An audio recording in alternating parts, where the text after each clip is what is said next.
লালমনিরহাটের ৩ উপজেলার অন্তত ৬ সীমান্ত দিয়ে ৫৮ জন নারী, পুরুষ ও শিশুকে বাংলাদেশে পুশ ইনের চেষ্টা করে ভারতীয় সীমান্তরক্ষী বাহিনী বিএসএফ।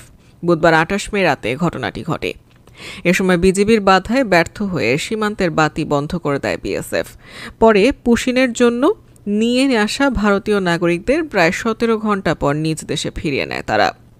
এর আগে বুধবার ভোরের দিকে একযোগে এসব মানুষকে বাংলাদেশের ভূখণ্ডে ঠেলে পাঠানোর চেষ্টা করা হয়, কিন্তু বিজিবি ও গ্রামবাসীর বাধায় তারা দেশের ভেতরে ঢুকতে পারেনি। পরবর্তীতে দুপুরে পতাকা বৈঠকে ভারতীয় এই সব নাগরিকদের গ্রহণে আপত্তি জানিয়ে নিজ দেশে ফিরিয়ে নেওয়ার আহ্বান জানায় বিজিবি। পরে রাতে জেলার আদিতমারি, হাতিবান্ধা ও পাটগ্রামের বিভিন্ন সীমান্ত দিয়ে শেষ পর্যন্ত তাদের ফিরিয়ে নেওয়া হয়।